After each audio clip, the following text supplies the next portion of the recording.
제 자녀처럼 살아라. 우리들은 하나님의 아들, 딸이다.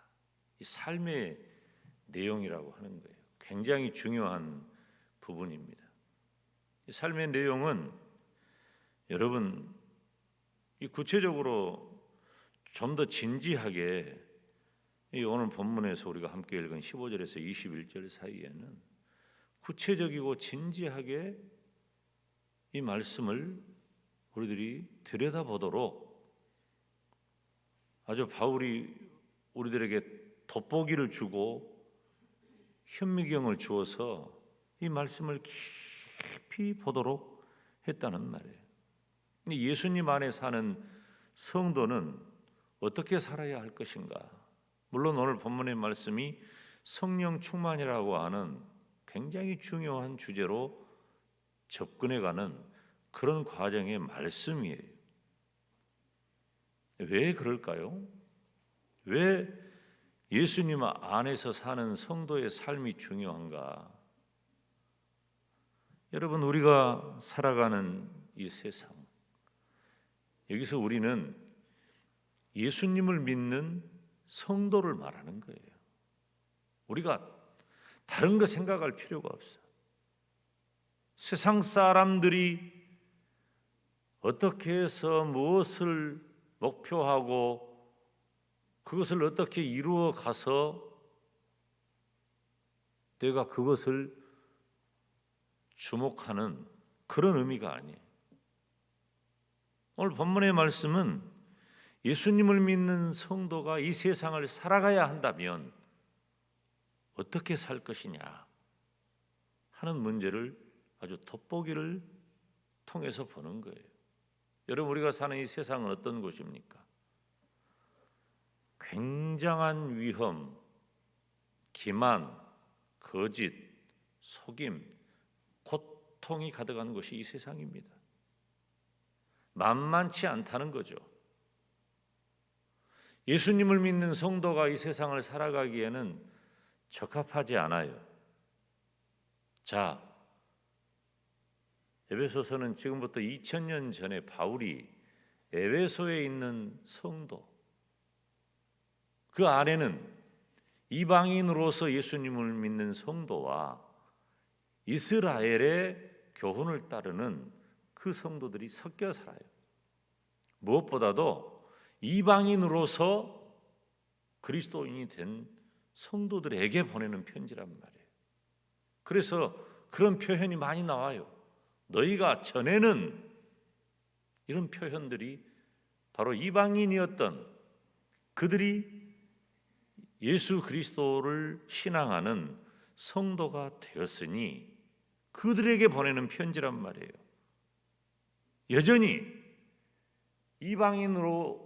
이방인으로서 살았던, 옛사람으로 살았던, 전에 살았던, 어두움에 살았던 그런 삶의 범위 안에서 살아가면서 여전히 그 습성이 몸에서 완전히 떠나지 않는, 그러나 상태적으로는 그렇지만은 신분적으로는 의롭다 하심을 입어서, 사실 이 의롭다 하심이라는 이 용어 자체도 우리들이 굉장히 중요하게 다뤄야 할 주제입니다.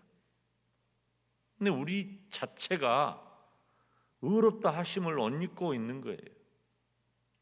본질상 우리는 진노의 자식이에요. 바울은 에베소서 2장에서 우리를 이미 허물과 죄로 죽어야 마땅한, 죽을 뻔한 그런 사람으로 기록한 게 아니라 허물과 죄로 죽은 자라고 아예 단언해 버립니다. 허물과 죄로 죽은 나를 그리스도께서 살리셨다는 거예요. 신분이 그렇게 된 거예요. 그런데 상태는 여전하죠. 그러니까 신분은 분명한 변화가 되어져 있는데 살아가는 삶의 모양, 환경, 상태는 여전하니 이게 안 맞잖아요. 잘 안 맞는 거예요. 예수님을 믿는 성도가 사는 이 세상은 참 위험하고 고통이 가득한 곳이에요. 그래서 성도인 내가 원한다고 항상 좋은 행실 가운데 살 수 있는 것은 아니라거나 그 말이에요. 삶이 쉬운 게 아니에요.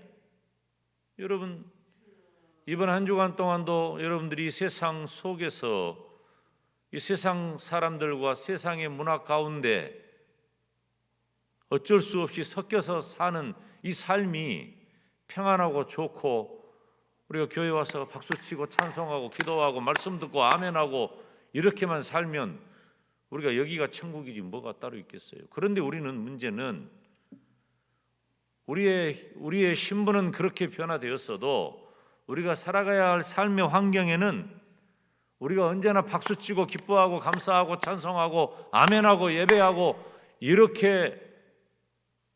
이렇게만 우리들의 삶이 주어지는 건 아니란 말이에요. 그래서 우리의 삶은 결코 쉽지 않아요. 제가 늘 드리는 말씀이지만 그래도 목사니까 제가 여러분보다 유리하다 그런 면에 있어서 미안함과 감사함이 있죠.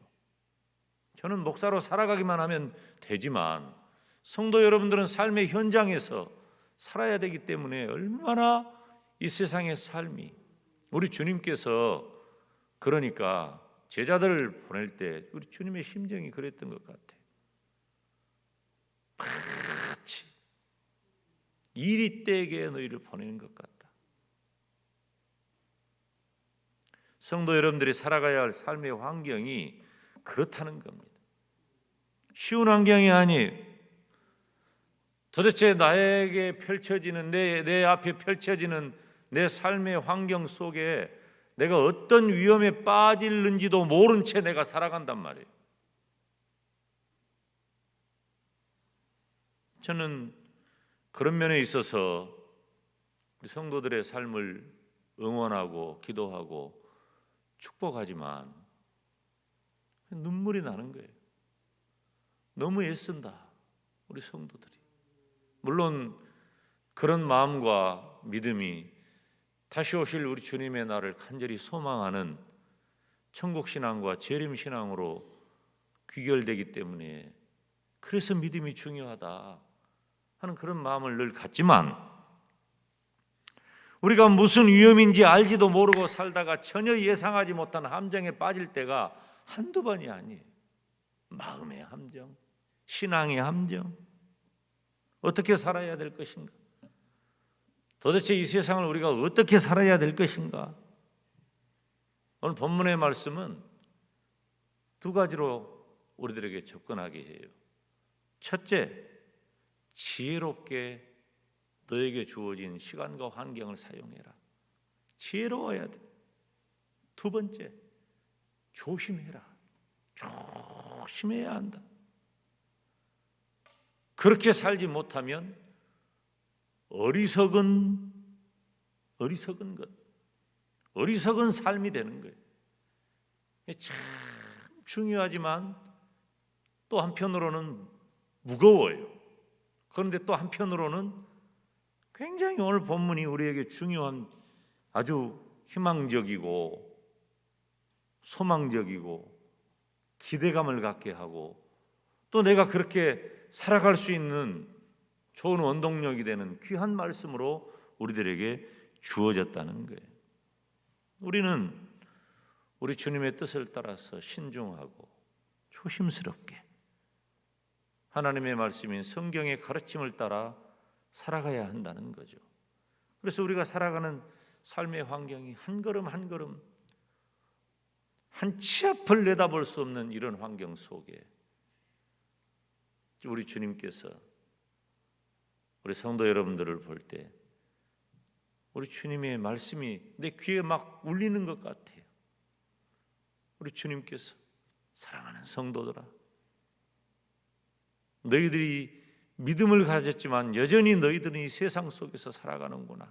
그리고 아직도 옛사람의 흔적과 때를 온전히 벗지 못했구나. 그러나 내가 너희를 응원한다. 내가 너희를 격려한다. 내가 너희를 축복한다. 지혜롭게 살아라. 신중하고 조심스럽게 살아라. 그렇게 사는 길은 하나님의 말씀의 가르침밖에 없다. 하나님의 말씀의 가르침을 따라 살아야 한다. 저와 여러분이 내일 모레 정도 오늘 본문의 내용을 가지고 말씀을 계속해서 살필 텐데, 이 중요한 이 말씀의 무게를 내 마음속에 간직하면서 오늘 이 말씀을 우리들이 계속해서 살피고 깨닫고 또 기도하면 좋겠어요. 사랑하는 여러분, 우리는 전혀 다른 사람이 되었어요. 전혀 다른 사람이 되었는데 전혀 다른 사람답게 살지 못하도록 우리를 둘러싸고 있는 모든 환경에 지배를 받습니다. 그런 저와 여러분에게 오늘도 주님께서는 사랑하는 내 양들아, 내가 너희들의 삶을 응원한다, 격려한다, 축복한다, 힘을 내라, 지혜롭게 살아라, 진지하고 신중하고 조심스럽게 살아라, 하나님의 말씀대로 살아라. 이 말씀을 붙잡고 오늘도 하나님, 나에게 힘을 주세요. 주님의 격려와 응원과 축복이 나에게 있으니 그것 붙잡고 이 시대를 믿음의 사람답게 살게 하여 주시옵소서. 주님 이름 부르며 기도의 자리로 나갑니다.